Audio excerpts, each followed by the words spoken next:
നമസ്കാരം. ഈ വരുന്ന ഞായറാഴ്ച ഓശാന ഞായറായിട്ട് ലോകമെമ്പാടുമുള്ള കത്തോലിക്കർ വിശ്വാസത്തോടുകൂടി ആഘോഷിക്കുകയാണ്. ഓശാനയിൽ കഴുതപ്പുറത്ത് ക്രിസ്തു ജൈവിളികളാലും ഓശാന ഗീതങ്ങളാലും ജെറുസലേം ദേവാലയത്തിലേക്ക് പ്രവേശിക്കുന്നതിൻ്റെ ഓർമ്മയാണ് ഓർക്കുന്നത് വിശ്വാസികൾ.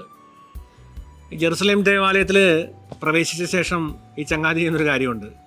അവിടെ കച്ചവടം നടത്തിക്കൊണ്ടിരുന്ന എല്ലാവരെയും അടിച്ചു പുറത്താക്കുകയാണ്. എന്നിട്ട് പുള്ളിക്കാരൻ പറയും, എൻ്റെ ഭവനം പ്രാർത്ഥനാലയം എന്ന് അറിയപ്പെടും, അത് നിങ്ങൾ കച്ചവടക്കാരുടെ സ്ഥലമാക്കി മാറ്റരുത്. വീടൊരിക്കലും കച്ചവടത്തിൻ്റെ ഇടമല്ല എന്നാണ് ക്രിസ്തു പറയുന്നത്. വീടെപ്പോഴും ഒരു കച്ചവടത്തിൻ്റെ ഇടമല്ല. അറിഞ്ഞോ അറിയാതെയോ നമ്മുടെ വർത്തമാന കാലഘട്ടത്തിൽ നമ്മൾ താമസിക്കുന്ന വീട് കച്ചവടത്തിൻ്റെ ഇടങ്ങളായിട്ട് മാറുന്നുണ്ട്. 3 മക്കളുണ്ടെങ്കിൽ അതിൽ പഠനത്തിൽ താരതമ്യേന മോശമുള്ള കുട്ടികളെ പലപ്പോഴും നമ്മൾ അറിഞ്ഞോ അറിയാതെ താരതമ്യം ചെയ്യാറുണ്ട് ബന്ധുക്കളുടെ സൗഹൃദങ്ങളുടെയൊക്കെ ഇടയിൽ വെച്ച്. നമുക്കറിയാം എന്താണ് കച്ചവട സ്ഥലവും വീടും തമ്മിലുള്ള വ്യത്യാസമെന്ന് ചോദിച്ചാൽ, വീട്ടിൽ ഗുണമേന്മ നോക്കിയല്ല കാര്യങ്ങൾ തീരുമാനിക്കുന്നത്. അവിടെ ഹൃദയങ്ങൾ കൊണ്ടാണ് മനുഷ്യർ ഇടപഴകുന്നത്. അവിടെ മികവിനേക്കാൾ ഉപരി കനിവിനാണ് പ്രാധാന്യം. അതുപോലെ തന്നെ ദുർബലർക്ക് കൂടുതൽ പരിഗണനയും കിട്ടും. വീട്ടിൽ ഒരു കച്ചവട ഇടത്തിൽ ലാഭനഷ്ടങ്ങൾ മാത്രമേ നോക്കുകയുള്ളൂ. പലപ്പോഴും ദുർബലർ ഇല്ലാതായി പോകാനും ഇടയുണ്ട്. തൊഴിലിടത്തിലൊക്കെ സംഭവിക്കാറുണ്ട്. പക്ഷെ വീട്ടിൽ അങ്ങനെയല്ല. ദുർബലർക്ക് കൂടുതൽ പരിഗണന കിട്ടണം. പലപ്പോഴും അറിഞ്ഞോ അറിയാതെയോ നമ്മളുടെ ഭവനങ്ങളിൽ കച്ചവടത്തിൻ്റെ മനോഭാവങ്ങൾ കടന്നു വരുന്നുണ്ട്.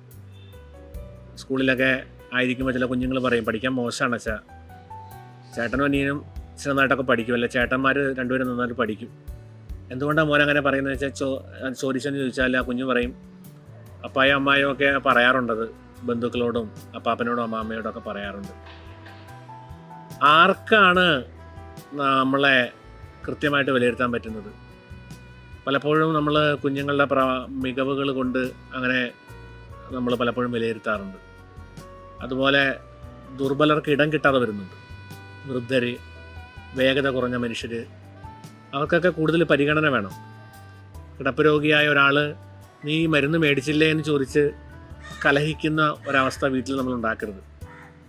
പലപ്പോഴും ചിലപ്പോൾ അവർ വിചാരിക്കും പ്രയോറിറ്റി മാറിപ്പോയത് കൊണ്ട് ആണ് ചിലപ്പോൾ അവർ പലപ്പോഴും കലഹിക്കുന്നത്. വീട് എപ്പോഴും ഒരു കനിവിൻ്റെ കൂടാരമായിട്ട് മാറട്ടെ.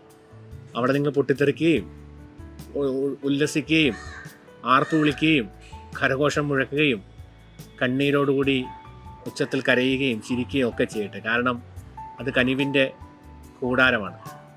മനുഷ്യരെ ചേർത്ത് പിടിക്കുന്ന ഓരോ ഇടങ്ങളും വീടുകളാണ്. വീട്ടിൽ അമ്മയെ നോക്കാനായിട്ടൊരു ചേച്ചിയുണ്ട്. വീട്ടിൽ ചെല്ലുമ്പോൾ ചിലപ്പോഴൊക്കെ ക്ഷോഭിക്കാറുണ്ട് അമ്മയോട് എന്തെങ്കിലുമൊക്കെ കാര്യം പറഞ്ഞ്.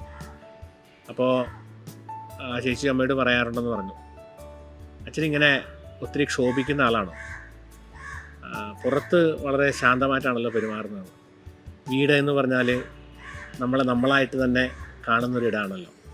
അവിടെ നമ്മൾ ക്ഷോഭിക്കും, കെട്ടിപ്പിടിക്കും, ഉച്ചത്തിൽ സംസാരിക്കും, സന്തോഷത്തോട് പൊട്ടിച്ചിരിക്കും. കാരണം അത്രമേൽ സ്വാതന്ത്ര്യമുള്ള ഒരിടമാണ് വീട്. ദുർബലരെയും ബലഹീനരെയും ചേർത്ത് പിടിക്കുകയും നേട്ടങ്ങൾക്ക് ഉപരി ബന്ധങ്ങൾക്ക് ഇടം കൊടുക്കുകയും ചെയ്യുന്ന ഓരോ ഇടങ്ങളും കനിവിൻ്റെ കൂടാരങ്ങളാണ്.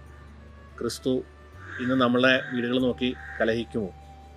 നിങ്ങൾ എൻ്റെ വീട് കച്ചവട സ്ഥലമാക്കരുതെന്ന്. നന്ദി, നമസ്കാരം.